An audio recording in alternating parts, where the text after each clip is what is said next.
प्रदेश के बाराबंकी जिले के पास बसा है एक छोटा सा गांव मुरादिया। शांत सीधा साधा गांव, लेकिन एक राज छुपाए हुए।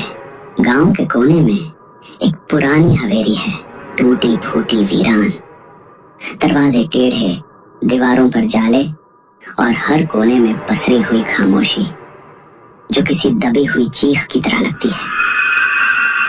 कहा जाता है 1941 में इसी हवेली के सामने वाले तालाब के ब्रिज से मंजुलिका को धक्का दे दिया गया था, और तब से मंजुलिका का साया कभी हवेली की खिड़की में दिखाई देता है तो कभी उस टूटे हुए ब्रिज पर। कई लोगों ने उसे देखा है, लेकिन जिसने भी उसे देखा, अगली सुबह उसकी लाश उसी तालाब में तैरती मिली।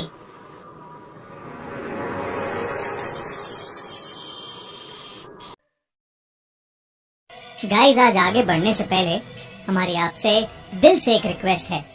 हम बहुत मेहनत करके आपके लिए हॉरर स्टोरीज बना रहे हैं, और हमारे कुछ व्यूअर्स ऐसे भी हैं जिन्होंने अभी तक हमें सब्सक्राइब नहीं किया है। गाइस, अब और देरी नहीं, बस सब्सक्राइब बटन पर क्लिक करना है, एकदम फ्री है। चलो साथ करते हैं। 3, 2, 1 डन। कर दिया ना? पक्का ना? चलिए फिर शुरू करते हैं आज की कहानी।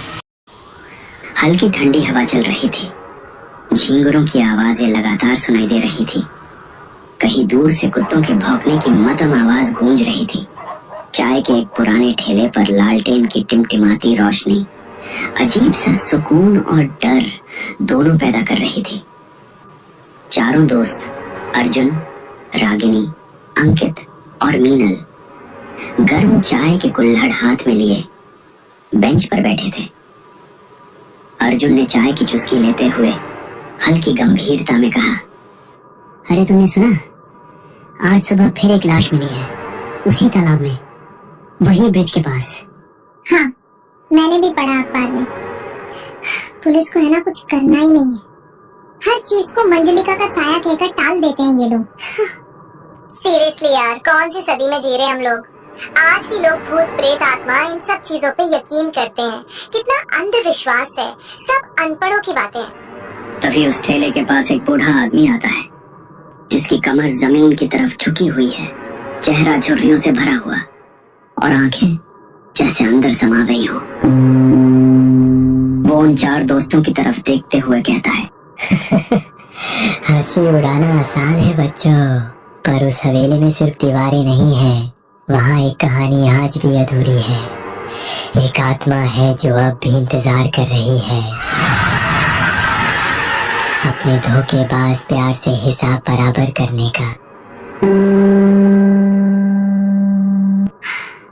कौन सी आत्मा काका?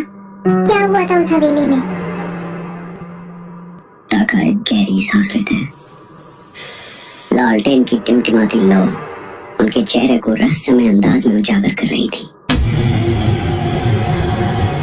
बेहद धीमी लेकिन भारी आवाज में उन्होंने बोलना शुरू किया। साल था 1941। मंजुलिका उस गांव की सबसे खूबसूरत लड़की थी। उसकी आवाज में ऐसी मिठास थी जैसे कानों में घंटियों की मधुर सी आवाज खुल जाए, और चेहरा जैसे चांद खुद जमीन पर उतर आया हो। मंजुलिका को कृष्णा से प्यार हो गया था। दोनों एक दूसरे के बिना रह नहीं सकते थे और एक दूसरे में ही अपनी दुनिया देखते थे, लेकिन किस्मत को शायद ये मंजूर नहीं था। समाज ने उन्हें एक नहीं होने दिया। मंजुलिका की शादी बचपन में ही तय हो चुकी थी। घर वाले जिद पर अड़े थे और समाज तो जैसे दुश्मन बन गया था। एक दिन मंजुलिका ने कृष्णा से कहा, अगर साथ जी नहीं सकते तो कम से कम साथ मर तो सकते हैं। कृष्णा ने भी हामी भर दी। दोनों ने रात चुनी हवेली के सामने वाला पुराना ब्रिज और नीचे बहता गहरा तालाब। मंजुलिका ने कृष्णा का हाथ थामा और आंखों में आंसू लेकर मंजुलिका ने तालाब में छलांग लगाई, पर कृष्णा वहीं के वहीं खड़ा रहा। ना उसने छलांग लगाई, ना उसे रोका, बस चुपचाप खड़ा होकर देखता रहा और फिर बोला, चलो जान छोटी, बहुत परेशान कर रही थी। और 2 दिन बाद कृष्णा की लाश उसी तालाब में तैरती मिली। कहते हैं मंजुलिका की आत्मा लौट आई थी, प्यार में मिली बेवफाई का बदला लेने। अब हर दिन उसका साया ब्रिज पर दिखता है, सफेद साड़ी, गीले बाल और लाल डबडबाई आंखें। और जो भी उसे देखता है, अगली सुबह उसकी लाश तालाब में मिलती है।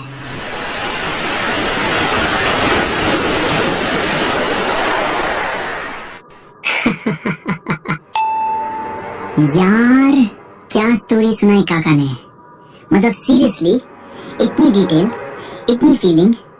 अगर ये मूवी बनती ना तो थिएटर में सीट से चिपक जाते सब, पूरा फर्स्ट डे फर्स्ट शो वाला हिट होता। सच में एकदम जबरदस्त स्टोरी थी। हॉरर, थ्रिलर, सस्पेंस, प्यार, सब कुछ था। और वो आत्मा भी। और जिस तरह काका ने बताया, हर सीन मेरे दिमाग में विजुअल बन रहा था। नेटफ्लिक्स पे आता तो मैं बिंज वॉच कर डालती। और स्टोरी का प्लॉट, उफ भाई सच में ऐसा लगा जैसे कॉन्जरिंग और डीडीएलजे की शादी हो गई हो।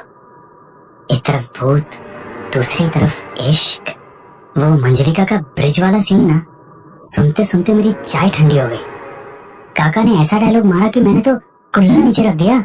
चलो जान छूटी। अबे ये कौन बोलता है भूतिया ब्रेकअप के बाद? तुम सब सीरियसली मान भी गए काका की डरावनी प्रेम कहानी को? मतलब प्यार, धोखा, ब्रिज, आत्मा और फिर क्लाइमेक्स में चलो जान छूटी। काका को ऑस्कर दिलवा दो कोई। ऑनेस्टली कहानी सॉलिड थी, एंटरटेनमेंट फुल ऑन था, लेकिन भूत प्रेत, कम ऑन गाइस, वो सब तो सिर्फ ओवर एक्टिव इमेजिनेशन है। मुझे तो लग रहा है काका नेटफ्लिक्स बिंज करके आए हैं। गाइस चलो तो फिर आज मीटिंग फिक्स करते हैं मंजुलिका के साथ।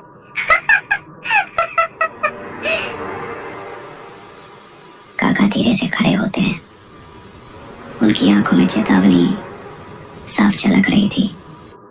चारों दोस्तों की ओर देखते हुए काका ने सख्त लहजे में कहा, मजाक उड़ाओ बेटा, बहुतों ने हंसी उड़ाई थी, फिर वही हंसी उनकी चीख में बदल गई। लेकिन एक बात अच्छी तरह से याद रखना, उस हवेली के अंदर जाने का सोचना भी मत। जो वहां गया वो कभी लौट के नहीं आया। सावधान बच्चा, हवेली जाग रही है और तेरी किस्मत भी। हंसो, लेकिन एक बात कान खोल कर सुन लो, जब डर मजाक बनता है तो सबसे पहले हंसी ही गायब होती है। चलो फिर मंजुलिका को जाकर खुद बताते हैं, हम डरते नहीं और डरावनी कहानियों पर यकीन भी नहीं करते। और अगर सच में भूत मिला तो मैं उसी वक्त रील्स बना दूंगा, वायरल गारंटीड एकदम। और अगर कुछ गड़बड़ हुई ना तो अर्जुन याद रखना, तू ही था मास्टरमाइंड इस ब्रिलियंट प्लान। चारों दोस्त बाइकों तक पहुंचते हैं। अर्जुन और अंकित बाइक स्टार्ट करते हैं, मीनल और रागिनी पीछे बैठती है। फिर दोनों बाइक्स अंधेरे रास्ते पर हवेली की ओर निकल पड़ती है। पीछे सिर्फ उड़ती धूल और सन्नाटा रह जाता है। काका ने उन्हें दूर से जाते हुए देखा। उनकी आंखों में डर साफ साफ दिखाई दे रहा था और होठों पर एक फुसफुसाहट के साथ उन्होंने कहा, अब इनमें से कौन लौटेगा, कौन नहीं, ये अब सिर्फ और सिर्फ मंजिलिका तय करेगी। रात के करीब 12 बज चुके थे। चांद बादलों के पीछे छिपा हुआ था। हवेली की तरफ जाने वाली पगडंडी पर चारों दोस्त अर्जुन, रागिनी, मीनल और अंकित बाइक रोककर पैदल चलने लगे। हवा में ठंडक बढ़ रही थी और पुराने पीपल के पेड़ की डालियां सरसराती हुई उनके सिर के ऊपर झुक रही थी। तो दोस्तों, क्या सच में उस हवेली में मंजुलिका का साया था? क्या हुआ उन 4 दोस्तों के साथ? जानने के लिए सुनिए अगला एपिसोड।